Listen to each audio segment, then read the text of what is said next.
দর্শক, জুম্মার নামাজের পরেই ভারতীয় অস্ত্র নিয়ে আওয়ামী লীগের লক্ষ লক্ষ নেতাকর্মী রাজপথ দখল করেছে। এইদিকে অন্তর্বর্তীকালীন সরকার হাউমাউ করে কান্না করতেছেন। বিস্তারিত রয়েছে ভিডিওতে, আপনারা দেখতে থাকুন। উচ্চারিত হয়েছে পুরনো কিছু স্লোগান, যেমন ভুয়া ভুয়া, জ্বালানে জ্বালানে, আগুন জ্বালানে। শেখ হাসিনার অডিও বার্তার পরে বুলডোজার দিয়ে শুরু হলো উড়িয়ে দেওয়ার কাজ। রাত ভর চলে তাণ্ডব। ধানমন্ডির ইতিহাস থেকে মুছে দেওয়া হচ্ছে শেখ মুজিবুর রহমানের স্মৃতি বিজড়িত ৩২ নম্বর ধানমন্ডির বাড়ি। এই অভদ্র মহিলার খুন গুম নির্যাতন নিয়ে সারা বাংলাদেশ চিল্লাপাল্লা করলেও ওই সুশীলদের কোনো খবর নাই। সারা দেশে গণহত্যা সহ বিভিন্ন মামলার আসামিদের গ্রেফতার এবং অবৈধ অস্ত্র উদ্ধারে অভিযান সরকার থেকে কে কাকে রাজাকার বলেছে? সাধারণ জনতা কাউকে রাজাকার বললে বলুক, সরকার থেকে কে কাকে রাজাকার বলেছে? সারা পৃথিবী থেকে মানুষ ঐক্যবদ্ধ হন, এই হায়নার বাচ্চাদেরকে, রাজাকারের বাচ্চাদেরকে আমরা এই দেশ থেকে নির্মূল করব। আমরা আমাদের কর্মসূচি হাতে নিয়েছি, অনেক বড় কিছু হচ্ছে। 5 আগস্টের পর যত জায়গায় যেভাবে কথা বলেছেন, কারোর সাথে পার্সোনাল কনভারসেশন যেটা পরিকল্পনা করে ফাঁস করা হয়েছে সেগুলো হোক, বা কোথাও কোনো ভাষণ দিক, কোনো সভায় কথা বলুন, প্রত্যেকটা মন দিয়ে শোনার চেষ্টা করেছি। কিন্তু দেশের বাইরে কাদের অনুপ্রেরণা এই ভায়োলেন্স ক্যারি আউট হচ্ছে এবং সেই ভায়োলেন্সে অ্যাক্টিভলি পার্টিসিপেট করছে হিজবুত তাহরির। এই প্ররোচনা দিয়ে বিদেশ থেকে এই ৩২ নম্বর ভাঙা শুধু নয়, বিভিন্ন এই ধরনের সহিংস ঘটনা ঘটিয়ে যাচ্ছেন, আর আমরা সেই সহিংসতায় পাগল হয়ে উন্মাদের মতো ঘটনা ঘটাচ্ছি। আসসালামু আলাইকুম দর্শক, বর্তমানে দেশের পরিস্থিতি কেমন আপনারা সকলেই জানেন, নতুন করে কিছুই বলার নেই। আজকে শুক্রবার বা জুম্মার পরেই একই অঘটন ঘটে গেল। দর্শক, ভারতে যারা পালিয়ে গিয়েছিল 5ই আগস্ট, সেই সব নেতাকর্মী, তাছাড়া লক্ষ লক্ষ নেতাকর্মী ভারতীয় অস্ত্র নিয়ে বাংলাদেশের রাজপথ দখল করেছে। ডক্টর ইউনূস হাউমাউ করে কান্না করতেছেন এবং অন্তর্বর্তীকালীন সরকারের উপদেষ্টা সমন্বয়কদের খোঁজ পাওয়া যাচ্ছে না। দর্শক, রাজপথ দখল করে ফেলেছে আওয়ামী লীগ। আওয়ামী লীগ হয়তো খুব তাড়াতাড়ি আবার ক্ষমতায় বসে যাবেন। যাই হোক দর্শক, আজকের ভিডিওগুলো দেখলেই আপনারা বিস্তারিত বুঝতে পারবেন। বেশি কথা না বাড়িয়ে আমরা মূল ভিডিওতে চলে যাই। আপনারা মনোযোগ সহকারে প্রতিবেদনগুলো এক এক করে মনোযোগ সহকারে দেখতে থাকুন। দ্বিতীয়বার আক্রমণের কেন্দ্রে ঢাকার ৩২ নম্বর ধানমন্ডির বাড়ি। শেখ মুজিবুর রহমানের স্মৃতি জড়ানো বাড়ি ভেঙে উড়িয়ে দেওয়া হলো। শেখ হাসিনার অডিও বার্তার পরে বুলডোজার দিয়ে শুরু হলো উড়িয়ে দেওয়ার কাজ। রাত ভর চলে তাণ্ডব। ধানমন্ডির ইতিহাস থেকে মুছে দেওয়া হচ্ছে শেখ মুজিবুর রহমানের স্মৃতি বিজড়িত ৩২ নম্বর ধানমন্ডির বাড়ি। এমনকি উড়িয়ে দেওয়া বাড়ির সামনে উল্লাস করতে দেখা গেছে মানুষকে। যে বাড়ি একসময় বাংলাদেশের বিপ্লবের আতুর ঘর বলে পরিচিত ছিল। বুধবার বাংলাদেশবাসীর উদ্দেশ্যে ভার্চুয়ালি ভাষণ দেন সে দেশের প্রাক্তন প্রধানমন্ত্রী শেখ হাসিনা।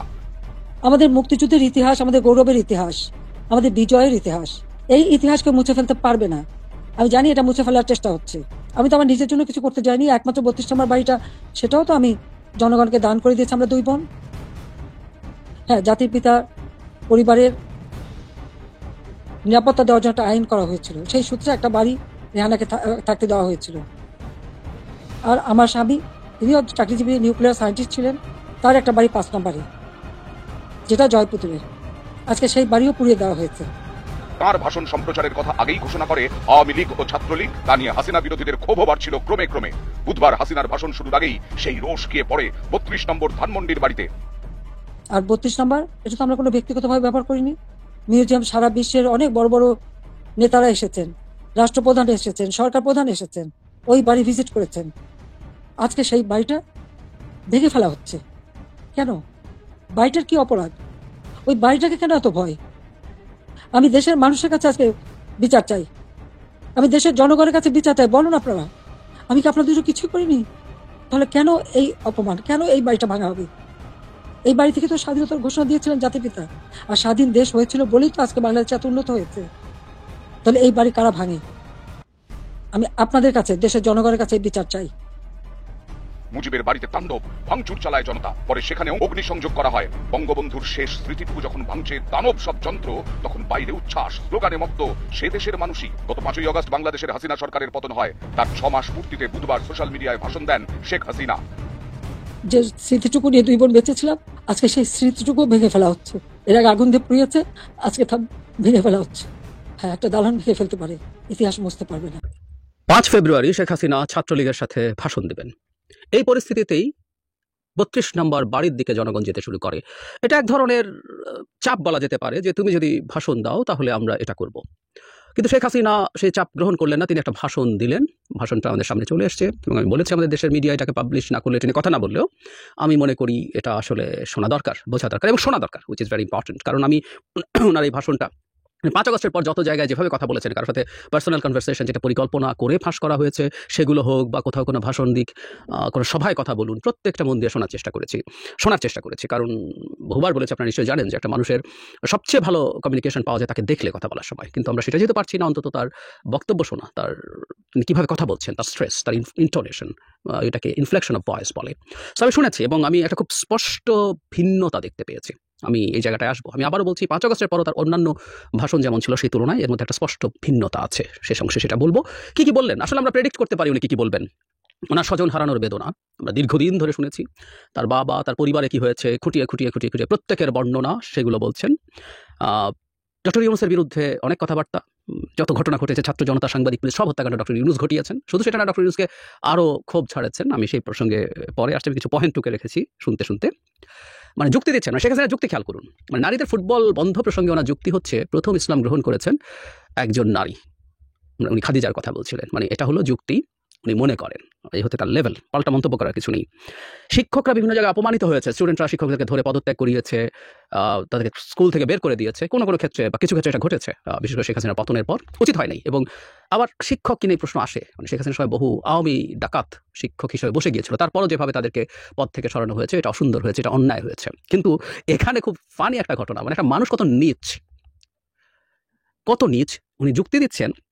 প্রধানমন্ত্রী হওয়ার পরও আমার ইউনিভার্সিটির শিক্ষকদের, স্কুলের শিক্ষকদের সম্মান করতাম, পা ধরে সালাম করতাম। মানে তার মাইন্ডসেট হচ্ছে উনি এটা করুণা করছেন। উনি প্রধানমন্ত্রী হওয়ার পরও, মানে প্রধানমন্ত্রী হওয়ার পর আপনার স্কুলের টিচারদেরকে আপনাকে ভুলে যেতে হবে, ওদেরকে আর পাত্তা দিতে হবে না। কিন্তু উনি এতই মহান যে উনি এরপরও পা ধরে সালাম করেছেন। মানে একটা মানুষ এটাকে যুক্তি মনে করছেন, এটাকে অন্য বিষয়টাকে তাচ্ছিল্য করার জন্য ব্যবহার করছেন। খেয়াল করি, উনি দেশকে জাতির পিতা বঙ্গবন্ধুর স্বপ্নের মতো করে গড়ে তুলতে চেয়েছেন। সত্য কথা মাঝে মাঝে এভাবে বেরিয়ে যায়। উনি জাতির পিতা নন, উনি তার পিতার শেষ মুহূর্তের স্বপ্ন ছিল বাংলাদেশকে একটা একদলীয় রাষ্ট্রে পরিণত করে উনি এটাকে বাদশাহীতে, রাজত্বে পরিণত করা। হি ডিড ইট, উনিও তাই করেছেন। তবে একটা ডিফারেন্স আছে, শেখ মুজিবের চাইতে শেখ হাসিনা অনেক বেশি বাজে, নোংরা।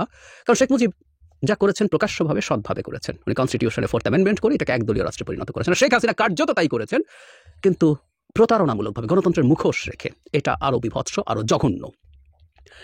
ক্রমাগত এলডিসি গ্র্যাজুয়েশনের কথা বলেন। আমি আগের ভিডিওতে বলেছি তার বাপ নাকি এলডিসি বানিয়েছেন বাংলাদেশকে। বাংলাদেশ মানে এলডিসি নিচে কি ছিল সেখান থেকে এলডিসিতে উত্তরণ হয়েছে। আমি বলেছি বাংলাদেশ একদিনও এলডিসি থাকার কথা না, এবং দফায় এলডিসি গ্র্যাজুয়েশনের কথা বলছি। এবং আমরা এটা জানবো, বাংলাদেশের এত এই যে সকল উন্নয়নের বয়ানের জন্য ঢাকঢোল পিটিয়ে এটা করা হয়েছিল, পারলে এটা আরো স্লো করা দরকার ছিল।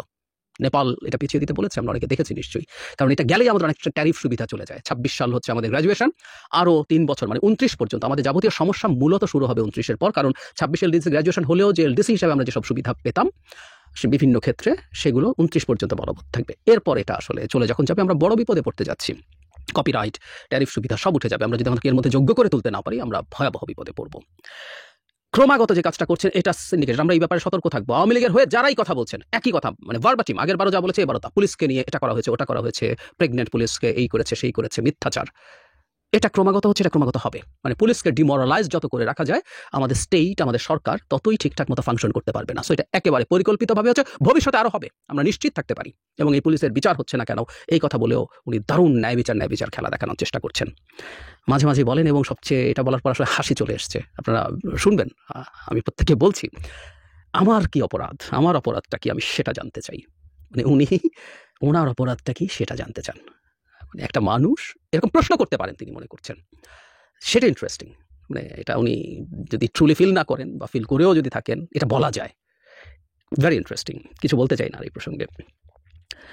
ডক্টর ইউনূসের প্রতি ওনার খুব খবর নাকি ডক্টর ইউনূসকে এবং তার মাইক্রোফিন্যান্সকে সারা পৃথিবীতে পরিচিত করিয়েছেন। 96 সালে ক্ষমতায় আসার পর তিনি কিভাবে গ্লোবাল ফোরামে স্পেনের রানীর উপস্থিতিতে, হিলারি ক্লিন্টনের উপস্থিতিতে এসব করেছেন। তাহলে একটা প্রশ্ন থেকে যায়, এই ডক্টর ইউনূস না সুদখোর, এই ডক্টর ইউনূস না গরিবের রক্তচোষা? তো গ্রামীণ ব্যাংকের সুদ কি তখন নিচু ছিল? আরও বেশি ছিল। তো সেই সুদখোরকে উনি প্রমোট করছেন। তো সুদখোরের প্রমোটার শেখ হাসিনা, তো তার যদি ডক্টর ইউনূস বিরাট খারাপ লোক হয়ে থাকে, শেখ হাসিনা তো তার 10 গুণ, 100 গুণ, 1000 গুণ বেশি খারাপ। উনি তাকে প্রমোট করেছেন গ্লোবালি, এবং খেপতে একটা পর্যায়ে ডক্টর ইউনূসকে বেঈমান, মোনাফেক ইত্যাদি ইত্যাদি বলেছেন। তবে একটা ব্লান্ডার ডক্টর ইউনূস করেছেন, সেটা শেখ হাসিনাও ব্যবহার করছেন, এটা ভারতীয় মিডিয়া প্রচুর ব্যবহার করছে, যে meticulously planned movement, master mind আছে। ফলে আমাদের এই যে স্পন্টেনিয়াস সারপ্রাইজিং, এটা উনি আবার একটু যোগ করছেন। ডক্টর ইউনূস তো বলেন না আমার মিটিকুলাস প্ল্যান, শেখ হাসিনার মতো মিথ্যুক সেই কথাটাও ঠিকভাবে বলবেন না, আমরা জানি। উনি বলেছেন যে ডক্টর ইউনূস বলেছেন এটা তার মিটিকুলাসলি প্ল্যান দিয়ে, ইত্যাদি ইত্যাদি। যাই হোক, এটা হচ্ছে ব্লান্ডার, এটা কিভাবে আমরা রিকভার করবো জানি না। ডক্টর নিজে চেষ্টা করেছেন। দাভোসে উনি ঠিক আমরা যা বলি এটা একটা স্পন্টেনিয়াস সারপ্রাইজিং, যার কোনো রকম কোনো লিডার ছিল না, তিনি সেটা বলেছেন। সম্পদের কথা, সন্তানদের পড়াশোনা করিয়েছেন, কোনো সম্পদ রেখে যেতে পারবেন না। মানে তারা কত বিলিয়ন ডলার চুরি করেছেন, ডাকাতি করেছেন আমরা জানি, কিন্তু দেশের মধ্যে এই বাগান বাড়ি, বিরাট বিলাসবহুল পূর্বাচলের প্লট সব তো বেরোচ্ছে এখন, অথচ কারো জন্য কিছু রেখে যাননি, লেখাপড়া করে করবে। 32 নম্বরের বাড়ি তিনি আর তার বোন জনগণের জন্য ট্রাস্ট করে দিয়ে দিয়েছেন। এবং কি ধরনের অডিয়েন্সের সাথে উনি কথা বলেন বা অডিয়েন্স প্রতি তার পারসেপশন, উনি আগেও ব্যবহার করেছেন, এটা আবারও ব্যবহার করছেন। ডক্টর ইউনূস যে গণভবনে গেলেন, ওখানে গিয়ে উনি চুরি করেছেন, এই ধরনের মন্তব্য উনি করছেন। 32 নম্বরের কথায় তার একটু মনে হলো গলা ধরে আসলো, কিন্তু আমি এটাকে পাত্তা দিতে চাই না। সাইকোপ্যাথ, মানে এই অভিনয় উনি করতে জানেন। কারণ বছরের পর বছর, 50 বছর পর স্বজন হারানোর বেদনা তিনি বলার সময় কাঁদার অভিনয় করেন কথাটা আমরা বলবো। উনি এটা বেচেন, তো তাই অভিনয় করেন কথাটা বলতে বাধ্য হচ্ছে এত বছর পর। মর্মান্তিক ঘটনা, কিন্তু 50 বছর পর প্রতিবার বলার পর কাঁদা আসে না, উনি কাঁদার অভিনয় করেন। শেখ হাসিনা বিদায় নেওয়ার পর থেকে বাংলাদেশে কিছু সুশীল জন্মগ্রহণ করেছে, যারা বাংলাদেশের মানুষের স্বাধীনতা যখন হরণ হয়েছে, যখন বাংলাদেশের মানুষ খুন হয়েছে, গুম হয়েছে, হত্যা হয়েছে, নির্যাতন হয়েছে, বাংলাদেশের শুধুমাত্র বিরোধী মতের রাজনীতি করার কারণে বুলডোজার দিয়ে বাড়িঘর তছনছ করা হয়েছে, ভেঙে চুরে চুরমার করা হয়েছে, তখন সেই সকল সুশীলরা বাংলাদেশে কানে নাকে চোখে তুলা লাগিয়ে শুয়েছিল। আর আজ যখন আওয়ামী লীগ বাংলাদেশের মানুষের উপরে জুলুম করে, অত্যাচার করে বাংলাদেশ থেকে পালিয়ে গিয়েছে, এমন বিভৎস রাজনীতি বাংলাদেশে চালু করেছে যে 53 বছরের ইতিহাসে বাংলাদেশের কোনো শাসক দেশ থেকে পালায় নাই। একজন নেত্রী পালিয়েছেন, তিনি হচ্ছেন শেখ হাসিনা। সেই শেখ হাসিনার মতো একজন বর্বর, নিষ্ঠুর, একদম জঘন্যতম রাষ্ট্র নায়কের পাশে এসে সেই সকল সুশীলরা যখন দাঁড়ায়, তখন তাদের মুখের উপরে থুথু নিক্ষেপ করা ছাড়া আর কোনো কিছুই পরিত্যক্ত সুযোগ নেই। প্রিয় বন্ধুরা আমার, আপনারা জানেন গত 16 বছর কি জুলুম হয়েছে, কি অত্যাচার হয়েছে, কি নিপীড়ন হয়েছে, নীরবে নিস্তব্ধে মানুষগুলোর উপরে কি জুলুম করেছে। একটা জুলুমও বাংলাদেশে এই জুলাই বিপ্লবের পরে এখন পর্যন্ত মানবিক দৃষ্টিতে কারো উপরে কিছু করা হয় নাই। আপনারা জানেন আয়না ঘরের মধ্যে আমি বারবার বলেছিলাম, বাংলাদেশের সেনাবাহিনী সহ সরকারের যারা আছেন, আপনাদের কাছে অনুরোধ করেছিলাম, আপনাকে আওয়ামী লীগের শেখ হাসিনার মতো আয়নাঘর বানাতে হবে না, কিন্তু আপনি অন্ততপক্ষে একটি বদ্ধ রুমে সামনে গ্লাস ফিট করে দিন। ওই গ্লাস থেকে তারা তাকিয়ে তাকিয়ে আত্মীয় স্বজন দেখবে। ওই রকম একটা আয়না ঘরের মধ্যেও যদি দৈনিক মুরগির গোস্ত, খাবার, বিরিয়ানি দিয়েও আওয়ামী লীগের নেতাকর্মীকে অন্তত টেস্ট কেস হিসাবে 1 বছর বন্দী রাখতে পারতেন, তারপরে তারা বের হয়ে এসে বলুক আয়নাঘর কাহাকে বলে। কি বিভৎস আয়নাঘর ছিল, লোম দাঁড়িয়ে যাচ্ছে। মানুষগুলোকে 8 বছর 10 বছর পর্যন্ত পরিবারের স্ত্রী, সন্তান, পুত্র, আত্মীয় স্বজনের সাথে কথা তো দূরের কথা, কেউ জানতো না তারা মারা গিয়েছেন না বেঁচে আছেন। এই ছিল আয়নাঘর শেখ হাসিনার। যেই আয়নাঘরের মধ্যে যারা জীবনে ঢুকেছে তারা মৃত্যুর আগ পর্যন্ত মানসিকভাবে আর কোনোদিন সুস্থ হবে এমন কোন নজির দেখাতে পারবেন না। এই বাংলাদেশে আলেমদেরকে জুলুম করে, নির্যাতন করে, নিপীড়ন করে, তারপরে তাদেরকে জেলের মধ্যে বন্দী রেখে দিল। একজন মামুনুল সাহেবকে জেলের মধ্যে 43টা মামলা দিয়ে জামিন না দিয়ে 3.5 বছর জেলের মধ্যে বিনা কারণে রেখেছিল এই শেখ হাসিনা। সংসদে উম্মাদের মতো বলেছিল জিয়াউর রহমানের মাজার সরিয়ে নিতে হবে, জিয়াউর রহমানের অস্তিত্ব ঢাকা শহরে থাকতে পারবে না, তার নাকি কবরই নাই, তার ওখানে আছে হাড্ডি গুড্ডি, কিছুই নাকি রাখা যাবে না, সবকিছু পাঠিয়ে দিতে হবে। আর এক কাপুরে বের করেছিলেন দেশনেত্রী বেগম খালেদা জিয়াকে। কই সুশীলদের মায়া কান্না তো তখন দেখি নাই। বাংলাদেশের সুশীলরা সেই সময় মুখে কুলু পেটে বসেছিলেন যখন বাংলাদেশের মানুষকে ক্রস ফায়ার দিয়ে হত্যা করেছে, নির্যাতন করেছে। একটাবার এই সুশীলদের খবর ছিল না। এই সুশীলরা তখন জন্মায় যখন বাংলাদেশে আওয়ামী লীগের উপরে কোনো কিছু আসে। এই অভদ্র মহিলার খুন, গুম, নির্যাতন নিয়ে সারা বাংলাদেশ চিল্লাপাল্লা করলেও ওই সুশীলদের কোনো খবর নাই। আমি তো অবাক হয়ে যাই, আজকের এই চরিত্রে যদি বিএনপি কিংবা জামাত থাকতো, আর যদি খালেদা জিয়ার বাসভবনের সামনে গিয়ে কেউ বাংলাদেশ জিন্দাবাদ মিছিল দিতেন, খালেদা জিয়া জিন্দাবাদ মিছিল দিতেন, আস্থা শরীর নিয়ে ওখান থেকে আসতে আপনি পারতেন না। বিপ্লব আর জোর করার মধ্যে পার্থক্য হচ্ছে এই, খালেদা জিয়ার বাসভবন থেকে যখন তাকে তাড়িয়ে দেওয়া হয়, তখন খালেদা জিয়াকে তাড়িয়ে দিয়েছে শেখ হাসিনার লেলুয়া বাহিনী, সরকারি বাহিনী। আর আজকে যখন শেখ হাসিনার বিরুদ্ধে মানুষ বুলডোজার দিয়ে আন্দোলন করছে, তখন জনগণ সেখানে যাচ্ছে, পুলিশ প্রশাসন দিয়ে করানো হচ্ছে না। তার মানে জনগণের সম্পৃক্ততার মধ্য দিয়ে যেই আন্দোলন হয় সেটার নাম আন্দোলন নয়, সেটা একটি বিপ্লব। আজকের সেই জায়গা থেকে আমি বলছি, বাংলাদেশের প্রত্যেকটি সেক্টরে খেয়াল আছে আল্লামা দেলোয়ার হোসেন সাঈদী সাহেবের কথা, মনে আছে তার কথা, তার অ্যাম্বুলেন্সে তাকে ঠিক মতো পর্যন্ত শোয়ানো হয় নাই, ধাক্কা দিয়ে এক পাশ থেকে আর এক পাশে এক পিলার থেকে আর এক পিলারে ঢাকা শহরে তার গাড়িটাকে অ্যাক্সিডেন্ট করানোর নাম দিয়ে তারপরে তার দেহকে কষ্ট দিয়েছে এই আওয়ামী লীগ। মনে আছে দেলোয়ার হোসেন সাইদি সাহেবের জানাজার কথা? সারা রাত আপনারা চিল্লিয়েছেন, ঢাকা শহরে তাকে একটু জানাজা পর্যন্ত দিতে দেয়নি। মনে পড়ে শাহবাগের কথা? 2013 সালে বিনা কারণে বিনা অপরাধে আলেমগুলোকে ঝুলিয়ে ঝুলিয়ে হত্যা করেছে। একটি দলের মানুষগুলোকে মিথ্যা বানোয়াট বিচার করে তারপরে ফাঁসি দিয়েছে। মনে নেই? মনে কি পড়ে না আজকের এই বাংলাদেশের সাগর রুনি হত্যার কথা? মনে কি আজকে পড়ে না এম ইলিয়াস আলীর কথা? যে এম ইলিয়াস আলীর আজকের মেয়ে কন্যা সন্তান, তার পরিবারের আত্মীয় স্বজনের জীবন নেই, ঘুম নেই, আনন্দ নেই, সংগ্রাম নেই। আমি তাদের একটি বিবাহ অনুষ্ঠানে গিয়েছিলাম, প্যান্ডেলের কালার ব্ল্যাক কালার। আমি মনে মনে ভাবলাম এই পরিবারে বিবাহ হলেও জীবনে কোনোদিন আর আনন্দ ফিরে আসবে না, কারণ যেই পরিবার জানে না তার বাবা কি আদৌ জীবিত না মৃত্যু। কি এক কঠিন পরিস্থিতি বাংলাদেশে ছিল। মনে পড়ে না মেজর সিনহা রাশেদের কথা? যেই সিনহা রাশেদকে আপনার কক্সবাজারে ওসি প্রদীপ হত্যা করেছিল। মনে পড়ে না আপনাদের আওয়ামী লীগের একরাম কমিশনারের কথা, যেই তার সন্তানদেরকে আপনার ফোনের লাইনে ছিল সেই সময় বাবাকে গুলি করে জার করে হত্যা করা হয়েছে? মনে নেই? মনে আছে এগুলো? মনে নেই 24 সালের আজকের বাচ্চা বাচ্চা ছোট ছোট সন্তানগুলোকে আপনারা যেভাবে গুলি করে হত্যা করেছেন, নির্বিচারে মানুষদেরকে পঙ্গু করেছেন? আপনাদের এগুলো মনে পড়ে না? আমি সে কারণে একটি ভিডিও করেছিলাম শেখ হাসিনার কান্নার পরে। বলেছিলাম উনি এখন বিল্ডিং এর ওই ইট পাথরের জন্য কান্না করে, কিন্তু মানুষের জন্য তার কান্না আসে না।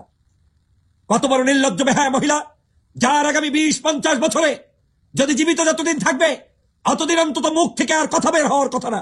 জাতির কাছে যার ক্ষমা চাওয়ার কথা, জনগণের কাছে যে পাও ধরার কথা, সেটা না করে এখনো উল্লাস প্রকাশ করছে আর আমাদের উপরে জুলুম অত্যাচার করছে।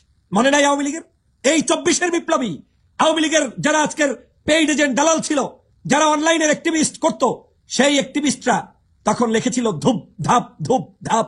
তার মানে আমাদের উপরে যখন অত্যাচার হয়েছে এগুলোকে তারা ধূপ ধাপ হিসেবে লিখেছে। আর আজকের এখন মায়া কান্না জন্মিয়েছে, কিছু কিছু সুশীল বের হয়েছে। এ সুশীলরা আপনার আমার কেউ না, এ সুশীলরা বাংলাদেশের কেউ না। এরা আজকের আপনার সহযোগিতা নিয়ে প্রতিষ্ঠিত হবে ঠিকই, কিন্তু মৃত্যুর আগ পর্যন্ত তারা কোনোদিন আপনার কিংবা আমার কিংবা বাংলাদেশের হবে না। তারা সবসময় আওয়ামী লীগের ছিল। তারা ওই যে ব্যারিস্টার মইনুল হোসেন মৃত্যুবরণ করেছে, একজন নারী তার বিরুদ্ধে মামলা দিয়ে অভিযোগ দিয়ে, তার মতো একজন বিখ্যাত ব্যক্তি তোফাজ্জল হোসেন মানিক মেয়ার সব বড় সন্তান, তাকে পর্যন্ত জেলের মধ্যে নিয়েছে। এই দেশে আপনি কি চিন্তা করবেন? সুশীলগিরির জায়গা পাও না, ধান্দাবাজির জায়গা পাও না, টাউটগিরির জায়গা পাও না। বাংলার মানুষের অধিকারকে হরণ করে, বাংলার মানুষের অধিকারকে হরণ করে সবকিছু লুটে পুটে চুষে খেয়েছে যেই আওয়ামী লীগ, তার পক্ষে আবার সুশীলগিরি। আরে মেয়া 5 তারিখেই তো সব ঘটনা ঘটে যাওয়ার কথা। যেহেতু একটি কন্যা সন্তান কিংবা সুসন্তান আপনার পেট থেকে আসলে ওই ডেটের একটা ডেট থাকে, ওই ডেটে না হইলে প্রতিদিন যন্ত্রণা হতেই থাকে। যতদিন ওই সন্তানের প্রস্রাব না হয় ততদিন পর্যন্ত ওই পেটে যন্ত্রণা থাকবেই। অতএব এই বাংলাদেশে যতদিন পর্যন্ত আওয়ামী লীগ দোসরদেরকে চূড়ান্ত ভাবে পরাস্ত করা না হবে ততদিন পর্যন্ত এই পেটের বেদনা নিয়ে আপনাকে চলতেই হবে। অতএব যেটা আমরা 5 তারিখে পারি নাই সেটা আমরা 5 ফেব্রুয়ারি পেরেছি, যেটা আমরা 5 ফেব্রুয়ারি পারবো না সেটা 5 মার্চ পারবো, কিংবা 5 এপ্রিল পারবো, কিংবা 5 জুলাই পারবো। এভাবে করে প্রয়োজনে ডিসেম্বর পর্যন্ত চলে যাবে। তারপরেও বাংলাদেশের প্রত্যেকটি প্রান্ত থেকে আওয়ামী লীগের সকল দোসরদেরকে মূলোৎপাটন করার পরেই আমাদেরকে সুস্থ হতে হবে। আমরা কোনো সাধারণ নাগরিকদের বিরুদ্ধে কথা বলতে চাই না। আমরা বলতে চাই তাদের বিরুদ্ধে যারা আমার দেশের অর্থ সম্পদ লোপাট করেছে, 16 বছর পর্যন্ত বাংলাদেশের মানুষের অধিকারকে হরণ করেছে, বিনা বিচারে নির্বিচারে খালেদা জিয়াকে 2 বছর জেলের মধ্যে রেখেছে। আপনাদের বেহায়া, অনেকের লাজ শরমও নাই। ভুলে যান ইতিহাস, আপনাদের জিহ্বায় পাতলা, আপনাদের কোনো কিছু স্মরণ থাকে না। যে কয়েকটি ঘটনা বললাম, এর একটা ঘটনারও যদি শাস্তি দিতে হয় তাহলে আওয়ামী লীগ এই বাংলাদেশের যতদিন মানচিত্র থাকবে ততদিন তাদের নাম উচ্চারণ করারই সুযোগ নাই। প্রিয় বন্ধুরা আমার, মনে নাই? মনে আছে সম্ভবত 2014 সালের দিকে, 13 সালের পরে সেই যে আপনার একটা অঞ্চল কোথায় রাজশাহী আপনার শিবির অধ্যুষিত জামাত শিবির মনে করে মূল রেজার দিয়ে একদম সাধারণ মানুষদের বাড়িঘর পর্যন্ত ভেঙে চুরে চুরমার করে দিয়েছে। মনে নাই আপনাদের সেগুলোর কথা? ইতিহাস এত সহজে ভুলে যান কেন? ইতিহাস এত সহজে ভুলে যান কেন? যারা শহীদ জিয়ার মাজার পর্যন্ত সরিয়ে ফেলতে চায়, যারা খালেদা জিয়াকে ঘরে পর্যন্ত থাকতে দেয়নি, দরজা জানলা ভেঙে চুরমার করেছে, যারা ছাইদির জানাজা পড়তে দেয়নি, যারা কাদের মোল্লা থেকে শুরু করে আলী হাসান মুজাহিদ, মতিউর রহমান নিজামী, এরপরে গোলাম আজম সাহেব, তারপরে আপনার সালাউদ্দিন কাদের চৌধুরী, এভাবে করে মীর কাসেম আলী সহ আলী হাসান মানে বিভিন্ন রাজনৈতিক নেতাদেরকে অন্যায়ভাবে ফাঁসি দিয়েছে, সব ভুলে যান। এই বাংলাদেশ হচ্ছে এই। এখন একটাই উপায়, শেখ হাসিনার কোন চোর গুন্ডা ডাকাতদেরকে বাংলাদেশে স্থান আর হতে দেব না। ইতিহাসের পাতায় নিকৃষ্ট স্থান হিসেবে তারা থাকবে। বহির্বিশ্ব থেকে শিক্ষা অর্জন করুন। বিভিন্ন দেশে এই আন্দোলন চলে। সিরিয়ায় কয়েকদিন আগে আন্দোলন হয়েছে। এখন সিরিয়ায় যারা যারা ওই অপরাধের সাথে সম্পৃক্ত ছিল তাদেরকে পর্যন্ত আইনানুগভাবে শাস্তি নিশ্চিত করে তাদের মৃত্যুদণ্ড কার্যকর পর্যন্ত করে দিয়েছে। আর আমরা এটাকে একটা তামাশা পেয়েছি। প্রতিদিন আমার ভাইয়ের রক্ত, প্রতিদিন আপনার রক্ত বৃথা যেতেই থাকবে। আর প্রত্যেক দিনই আমরা স্বাধীনতার জন্য যুদ্ধ করবো, একটা তামাশা পেয়েছো। এই সব তামাশা বাংলাদেশে চলবে না। আওয়ামী লীগের সকল দোসরদেরকে যতক্ষণ পর্যন্ত নিপাত না যাবে ততক্ষণ পর্যন্ত আমাদের কার্যক্রম চালিয়ে। সম্মানিত দর্শক মন্ডলী, আপনারা বিস্তারিত ভিডিওতে দেখতে পারলেন চাঞ্চল্যকর তথ্য। বর্তমানে আমাদের দেশে কি চলতেছে, বর্তমানে আমাদের দেশের রাজনৈতিক অবস্থা কেমন। দর্শক মন্ডলী, অন্তর্বর্তীকালীন সরকার ডক্টর মোহাম্মদ ইউনূস ক্ষমতায় আর বেশিক্ষণ থাকতে পারবে না। এই ধানমন্ডি শেখ মুজিবের বাড়ি ভাঙ্গায় যেন ডক্টর ইউনূসের কাল হয়ে দাঁড়িয়েছে এবং আওয়ামী লীগ কঠিনভাবে খেপা খেপছে। দর্শক, লক্ষ লক্ষ নেতাকর্মী ভারত থেকে অস্ত্র নিয়ে বাংলাদেশের রাজপথ দখল করতেছে। খুব শীঘ্রই ডক্টর ইউনূসের পতন হয়ে যাবে। যাই হোক দর্শক মন্ডলী, ইতিমধ্যে সেনাপ্রধান ওয়াকারুজ্জামান কঠিন সিদ্ধান্ত নেবেন, যে কোনো সময় জাতির উদ্দেশ্যে ঘোষণা দিবেন। দর্শক মন্ডলী, এই সম্পর্কে যদি আপনারা কোনো মতামত করতে চান তাহলে ভিডিওর কমেন্ট বক্সে অবশ্যই লিখে ঝটপট জানিয়ে দিবেন।